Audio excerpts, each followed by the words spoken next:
കേസം. അതുകൊണ്ട് ഇതിൽ നിന്ന് വിട്ടു നിൽക്കുക എന്നുള്ളതല്ലാണ്ട് മറ്റ് യാതൊരു പോംവഴിയും നമ്മുടെ മുമ്പിലില്ല എന്നുള്ളതാണ് യാഥാർത്ഥ്യം. അതുകൊണ്ട് തന്നെ ഈ വക സാധനങ്ങളുടെ അവൈലബിലിറ്റി, നമുക്ക് ഈ സാധനം കിട്ടാതെ ഇരുന്ന് കഴിഞ്ഞാൽ സ്വാഭാവികമായിട്ടും ഇവിടെ നിന്ന് പാലക്കാട് പോയാൽ ഈ സാധനം കിട്ടുള്ളൂ എന്ന് വെച്ച് കഴിഞ്ഞാൽ കുറെ പേരെങ്കിലും അതിൽ നിന്ന് വിട്ടു നിൽക്കുന്നുള്ളത് ഒരു സത്യമാണ്. മാത്രമല്ല നമ്മൾ കണ്ടിട്ടുണ്ട് ഈ ഇത്തരം ഈ ബിവറേജസിന്റെ സംഗതികൾ വരുന്ന പല സ്ഥലങ്ങളും പിന്നീട് ക്രമസമാധാന പ്രശ്നമുള്ള ഏരിയ ആയിട്ട് മാറുന്ന നമ്മൾ എല്ലാവരും കാണുന്നത്. ഞാൻ പലപ്പോഴും ആലോചിക്കാറുണ്ട്. കാരണം ഈ സംഭവം സർക്കാരിൻ്റെയാണ്, ഈ പ്രസ്ഥാനം സർക്കാരിൻ്റെയാണ്. അപ്പോൾ എന്തുകൊണ്ട് ഒരിക്കലും വല്ല പോലീസ് സ്റ്റേഷന്റെ കോമ്പൗണ്ടിലാക്കിക്കൂടാ? അവർക്ക് ആലോചിക്കേണ്ട വിഷയമാണ്. അപ്പൊ നമ്മുടെ പാലക്കാട് പോലീസ് സ്റ്റേഷനിൽ എത്രകാലം സ്ഥലമുണ്ട്, അവിടെ റൂമാക്കി അവിടെ വെച്ചില്ല. പക്ഷേ ചെയ്യില്ല, അത് ചെയ്യില്ല, നടക്കില്ല. അപ്പൊ ഞാനൊരു പ്രായോഗികമായിട്ടൊരു കാര്യം പറയുന്നത്, നമ്മുടെ സാധാരണക്കാർക്ക് നമുക്കിപ്പോൾ ഈ പറഞ്ഞ പോലെ ഈ മദ്യപാനം അല്ലെങ്കിൽ മറ്റു ലഹരി മരുന്നുകൾ ഉപയോഗിക്കുന്ന ആൾക്കാർ സമൂഹത്തിൽ നമ്മൾ മൊത്തം ശതമാനം എടുത്തു നോക്കിക്കഴിഞ്ഞാൽ കുറവാണ്. മൊത്തമായിട്ട് നമ്മൾ നോക്കിക്കഴിഞ്ഞാൽ വളരെ കുറവാണ്. പക്ഷെ ഒരു കുറിച്ചുള്ള ശല്യം ബാക്കിയുള്ള ആൾക്കാരുടെ ജീവിതമാണ് സഹമാക്കുന്നത്. അപ്പൊ ഇതിന് ഏത് രീതിയിൽ എനിക്കിത് ഭയങ്കര സന്തോഷം തോന്നി. ഇത്രയധികം ഈ ഗ്രാമപ്രദേശത്ത് ഇത്രയധികം ആൾക്കാർ ഈ നേരത്തെ കൂടി നിൽക്കുന്ന കണ്ടപ്പോൾ വളരെ സന്തോഷം തോന്നി. അതിന് ഒരു കാര്യം കൂടി എനിക്ക് മനസ്സിലായി, നിങ്ങളുടെയൊക്കെ ഉള്ളിൽ ഇതിനെതിരെ എത്രമാത്രം ആമോഷ യാഥാർത്ഥ്യം കൂടി എനിക്ക് മനസ്സിലായി.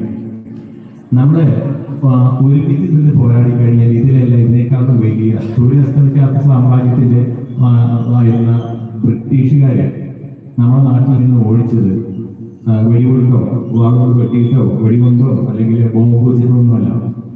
മഹാത്മാഗാന്ധിയുടെ നേതൃത്വത്തിൽ നമ്മളെല്ലാവരും നമ്മുടെ പൂർവ്വപിതാക്കൾ അവരെ സമരം ഇതേപോലെ യോജിച്ച് നിന്ന് സഹായം ചെയ്തിട്ടാണ് ബ്രിട്ടനെ കേട്ടിട്ടുണ്ട്. ഈ ബ്രിട്ടനെ പോലത്തെ ഒരു സാമ്രാജ്യത്തെ കെട്ടിവെപ്പിക്കാൻ പറ്റുമെങ്കിൽ നിങ്ങൾക്ക് സാധിക്കും, ഒരു സംശയം വേണ്ട, നിങ്ങൾക്ക് സാധിക്കും. ഈ ഐക്യം നിലനിർത്തിയാൽ മതി, ഈ ഐക്യം നിലനിർത്തിയാൽ മതി. ഇത് കാരണം ഞാൻ പറയാൻ പ്രദേശക്കാരൻ്റെ നിങ്ങളെ ഭിന്നിപ്പിക്കാൻ ആൾക്കാരിൽ ഇപ്പം നിങ്ങളുടെ ജാതിയും മതവും പാർട്ടിയും ഒന്നുമില്ലാതെ യോജിച്ചാണ് നിൽക്കുന്നത്. അപ്പൊ അതിനിടയിൽ നിന്ന് ഭിന്നിപ്പിക്കാൻ ആൾക്കാരുണ്ടാവും. അതാണ് ഞാൻ പ്രത്യേകത ഓർക്കുക. നിങ്ങൾ ഈ യോജിച്ച് നിന്ന് കഴിഞ്ഞാൽ ഈ കാര്യത്തിൽ അന്തിമ വിജയം നിങ്ങൾ തന്നെയാണെന്ന കാര്യത്തിൽ ഒരു സംശയം വേണ്ട. അതോടൊപ്പം ഞാൻ മറ്റൊരു സംഗതിയോട് ഇവിടെ ഓർമ്മിക്കുകയാണ്. പ്രദേശത്തിലെ കമ്മിറ്റിയുടെ ഭാരവാഹികൾ തിങ്കളാഴ്ച ഒരു CM വരുന്നുണ്ട്, പാലക്കാട് വരുന്നുണ്ട്. അപ്പൊ നിങ്ങൾക്ക് ഒരു മെമ്മറാണ്ടം ഈ നാട്ടിലെ ആൾക്കാരെല്ലാവരും കൂടെ ഒരു ഡയറക്റ്റായിട്ട് അദ്ദേഹത്തിന്റെ കയ്യിൽ കൊടുക്കാം. നിങ്ങൾക്ക് അപ്പോയിന്റ്മെന്റ് കിട്ടുന്നില്ലെങ്കിൽ എന്നോട് കൊണ്ടോളൂ, ഞാൻ കൊടുത്തോളൂ. എനിക്ക് എന്തായാലും ഉണ്ട്, എനിക്ക് ആ മീറ്റിംഗ് പങ്കെടുക്കേണ്ട സംസാരിക്കാൻ അവസരം ഉണ്ടായി. ഞാൻ ഈ കാര്യം അവിടെ പറയുകയും ചെയ്യും. അപ്പൊ ഒരു മെമ്മറാണ്ടം നമ്മളെ ഇവിടുത്തെ നാട്ടുകാരെല്ലാവരും പ്രത്യേകിച്ച് ജനപ്രതിനിധികളും കൂടി ഒപ്പിട്ടിട്ടുള്ള നിങ്ങൾക്ക് നേരിട്ട് കൊടുക്കാൻ പറ്റുമെങ്കിൽ അതായി കേട്ടത് നന്നാവുക. അതിന് അവസരം കിട്ടിയില്ലെങ്കിൽ എൻ്റെ അടുത്ത് തന്നാവുകയും ഞാൻ കൊടുക്കാം. അപ്പോ എല്ലാ രീതിയിലുള്ള ഈ നിങ്ങളുടെ ഈ ജനകീയ ചെറുത്തുനിൽപ്പ് വിജയം കാണുന്നവരെ നിങ്ങൾ അവസാനിക്കും.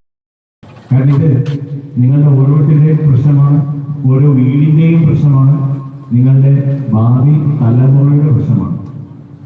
കാരണം ഇത് കാണുമ്പോഴാണല്ലോ, കണ്ടിട്ടല്ല, പ്രത്യേകിച്ച് കുട്ടികളൊക്കെ കുട്ടികളൊക്കെ ഇത് കണ്ടിട്ടാണ് പലപ്പോഴും ഇതിനകത്തേക്ക് ആകർഷിക്കപ്പെടുന്നത്. പിന്നെ നമ്മുടെ നാട്ടിൽ ഈ പറഞ്ഞ പോലെ ഇതിന്റെ പരസ്യത്തിന് എവിടെ നോക്കിയാലും ഇതിന്റെ ഈ സാധനത്തിന്റെ പരസ്യമല്ലേ ഉള്ളൂ. സിനിമ കണ്ടാലും TV തുറന്നാലും ഒക്കെ ഈ സംഭവമേ ഉള്ളൂ. ഇതൊരു എന്താ പറയാ, നമ്മള് ശ്വാസം കഴിക്കുന്നത് പോലെ ഭക്ഷണം കഴിക്കുന്നത് പോലെയൊക്കെയുള്ളൊരു രീതിയിലേക്ക് കാര്യങ്ങൾ മാറിക്കഴിഞ്ഞു. പക്ഷേ എന്നാലും ചെയ്യുന്നവർ ചെയ്തോട്ടെ, അവരെവിടെ പോയിട്ട് വാങ്ങിക്കുക കഴിക്കുക ചെയ്യട്ടെ. പക്ഷെ ഈ സമാധാനമായിട്ട് ഇത് ഒരു കാരണവശാലും അനുവദിച്ചു കൂടാണ്. നമുക്ക് ടൗണുകളുണ്ടല്ലോ സർക്കാരിന് കൊടുക്കാൻ, എത്രയോ ടൗണുകളുണ്ട്. അല്ലെങ്കിൽ ഞാൻ ഈ പറഞ്ഞതുപോലെ ഗവൺമെന്റ് ഓഫീസറോട് ചേർന്ന് ചെയ്തുകൂടെ? അപ്പോൾ അവിടേക്ക് എന്ന് വെച്ച് കഴിഞ്ഞാൽ കുറെ കൂടി അച്ചടക്കം ഉണ്ടാവും. ഇത്തരത്തിലുള്ള നമ്മൾ കാണുന്നത് നമുക്കറിയാം. അപ്പൊ നമുക്ക് ഇത്തരം ഒരു സാധനം വന്നാൽ അതിനെ ചുറ്റും നടക്കാൻ സംഗതികൾ ആർക്കും നമുക്ക് ഒരുമായി ബോധമുള്ളവർക്ക് അറിയാം എന്തൊക്കെയാണ് നടക്കാൻ പോകുന്നത്. അപ്പൊ ഇതിന് സർക്കാരിന് തന്നെ തീരുമാനിക്കാവുന്നേ ഉള്ളൂ. ഇത്തരത്തിലുള്ള ഒരു തീരുമാനം വളരെ എളുപ്പമാണ്. സർക്കാർ ഭൂമി ഇഷ്ടം പോലെ ഉണ്ട്, അവിടെ ഒരു റൂം കേട്ടേണ്ട കാര്യങ്ങളുള്ളൂ, വാടകയും കൊടുക്കണ്ട. മാത്രമല്ല ഇതിനൊക്കെ വലിയ വാടകയാണ്.